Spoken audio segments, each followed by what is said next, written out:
church bells chimed when someone died, then you knew the age they died of. Like it would ring, and one ring would be louder than the other, and then you could count that as 10 years. And I think Frank probably remembers that also.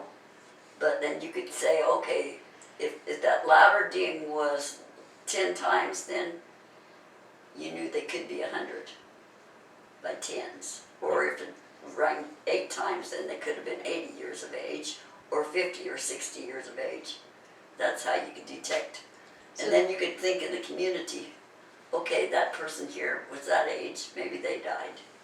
Okay, But so then they pretty would. soon gossip would happen and you'd find out who it was.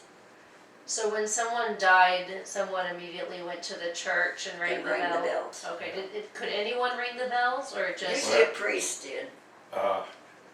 On one ring was for a man, then the second ring, 2 rings, was for a woman. Then after that, they paused, say like 30 seconds, and then like she said, they rang it so many times for the age. So would it go? Well, there was one bell louder than the other all the time. Yeah.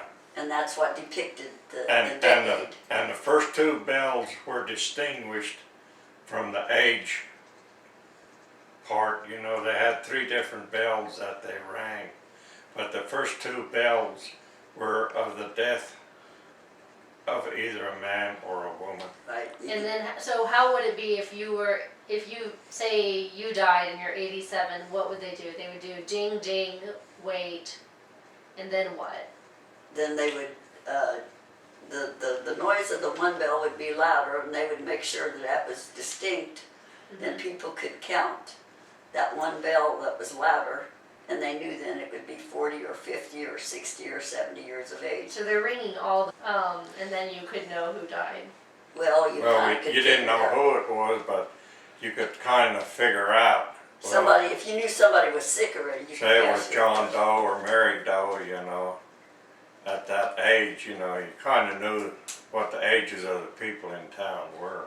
So if someone died and you knew who they were, what would you do? Go to them and take food to their home. Okay. What sort of food would Console you them. take? Oh, chicken and noodle soup more likely. Either that Could or be roast beef. roast beef, could be anything. Okay. Cake, homemade bread. So if Back someone died, would they take the body to the home, or did you To have home. a funeral home? At Back then it was in the home. Okay, and did you have someone prepare the body? Yeah, there was an embalmer. Yeah. The Okay, and mortician. There was and a he would mortician travel back to then. would he travel to the home to take Yes. care of the Yeah. body? Yes, he would take it back to his place of business and then bring the body back in the home, and it would be like 3 days and 3 nights total where they'd pray. And then after the 3rd day, then they would take him to church and they'd be buried in the cemetery then. Okay. Was there a service? Yes, Yes. Catholic, if it And was prayers continuously Yeah, day throughout and night. 24 hours.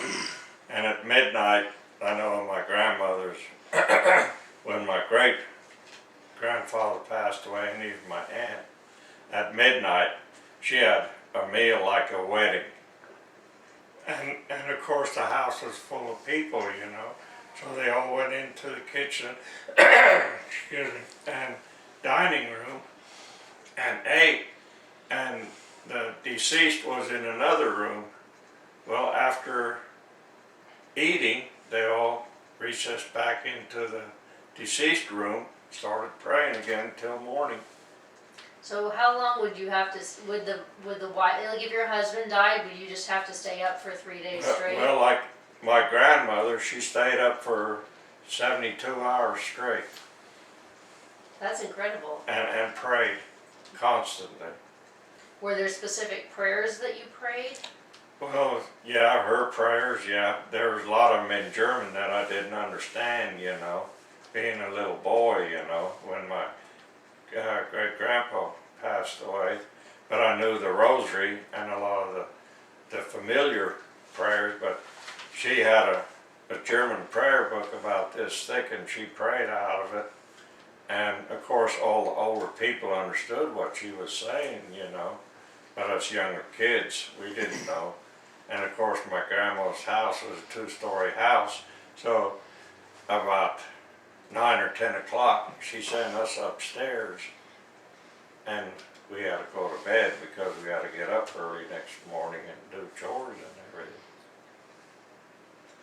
So, yeah, it was quite a life back then. Did you have tombstones, or did your grandma have one of those crosses?